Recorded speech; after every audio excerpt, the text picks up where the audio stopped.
Welcome back to the shop. For Christmas, my father got me this 20-ton Harbor Freight press.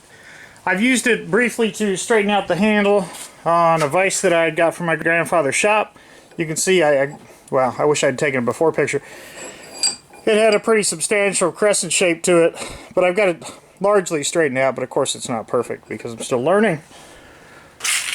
So the vise works very well. The only thing the couple things that I've got to do now are, one, I didn't look at the picture or didn't read the instructions, and now that I'm looking at it, I put the legs on backwards like a meatball. So I need to change that. And then, because the shop is as busy as it is, so to speak, with the lack of space, I can't have this be immortalized in one spot. I just can't have it just static in the shop. I need to be able to move it around, because invariably it's going to be in front of something else that I'm going to need. So in order to do that, I've bought some, I think these are 150 or 250 pounds a piece wheels, caster wheels, with the 1/2 inch 13 shank on there. I believe this hole is just under a 1/2 inch, so I'll have to open the holes up here. They're pre-drilled. So I'll flip these around, pre-drill and use a step bit to upsize those to 1/2 inch, and put the casters on there, and that will allow me to roll this around. I understand that that's not recommended. However, it's my press, it's my safety, my choice. So I'm not telling anybody else to do this, but it's what I'm doing. But while I'm here, I'd like to show you a tool that I don't use very frequently, although I think it's probably one of my favorite tools, and that's my Eagle chain hoist. This is typically used in big machine shops for removing chucks and vices and stuff.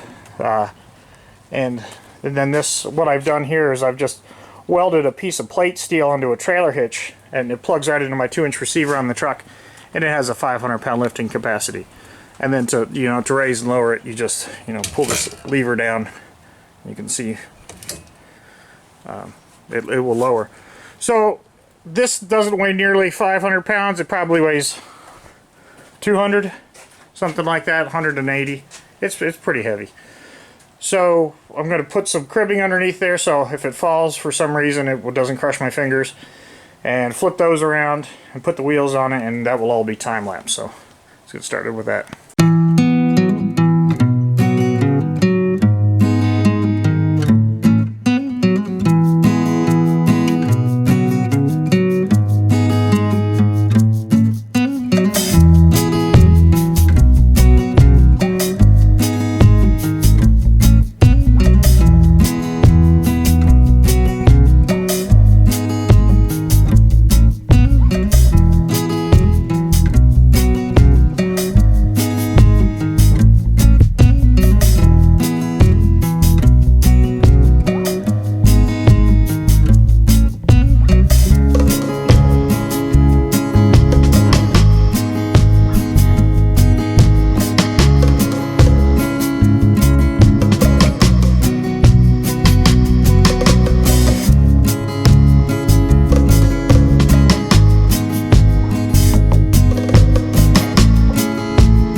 So I've got this monkey wrench that I had redone a long time ago. I don't know if I'd made an episode about this, just some weekend goof-off project, but you can see that it's got a pretty substantial kink in it. So I'm going to straighten that out, and I'm sort of going to borrow an idea from Scout Crafter. You're going to get an angle from the camera that's over there. That's a little $20 Polaroid cube. And I'm using a wrench. He used an auto wrench to hang stuff the other day with one of his restorations, and I thought that was a great idea. And the auto wrench didn't quite work out for here, but you know, that same idea. I'm using a crescent wrench as a camera stand, so hopefully this works out and you can get a good shot of this working.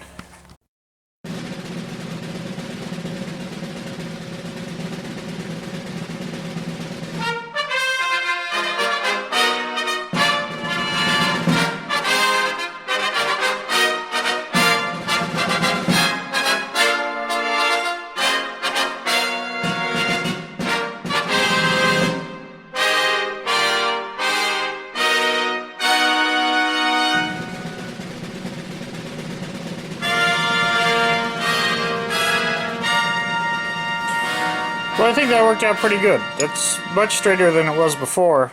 And there's some, I don't know if that's a good background, some differences in thickness there that I don't know make it completely possible for me to tell how straight it is. But it's not the big kink like it was before. I'm happy with that.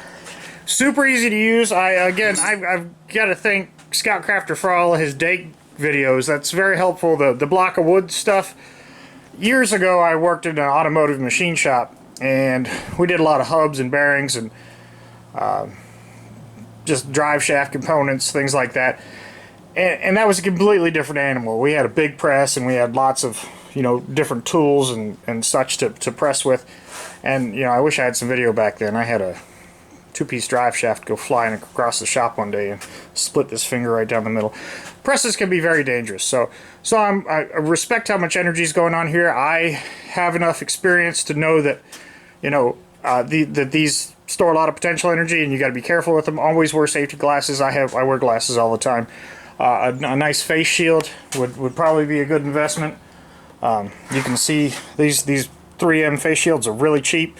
I think it's, you know, $15, $18 with a nice thing. That's probably an indispensable thing to have, especially if you're really putting a lot of force on it. I think what I would like to do to this, and I don't know if anybody's done this before, or if it's possible. I'd like to know if I could put a pressure gauge in here. I've done a little bit of research online and seen people drill into the side and put a pressure gauge, but I think that's the one thing I'd like to know, how much pressure is really being exerted on this. That would be helpful. But I'm happy with the wheels on here. It looks a little bit better now that these angles are straightened out correctly. I understand that lock nuts shouldn't be put on with an impact gun, but again, you know, that's my prerogative to do such, even if I know it's wrong. So the other thing that I think I'd do with this press eventually, I saw somebody had a great idea. I would credit them if I can remember who it was. They had put some dowel pins in the press plates here so that they wouldn't walk off of the rack here. And I think sooner or later these are going to come off and hit somebody in the toe. And I've sort of actually wear shoes these days, so it still would be an issue. I wouldn't want to drop one of these. So I've got a couple of these little clamps here just to, you know, at least make people cognizant that that might be an issue if it's not apparent when they're just moving it around. But I think the wheels are going to be very helpful for my application. The other thing, I was going to fabricate some sort of a holder for the handle, but I've got one of these magnetic tool strips, and that sucker's, you know, I can't get it to fall off of there. So that holds that on there really well. I think that's a good solution. Maybe I'll put some sort of I guess I could just stack the wood up there for now. But I'll eventually get to the point where I have accessories and certain favorite press tools that I'll amass and have to build a little rack on the side. And I've seen the winch system on this. Anyway, I hope y'all are having a great weekend. Thanks, have a good day.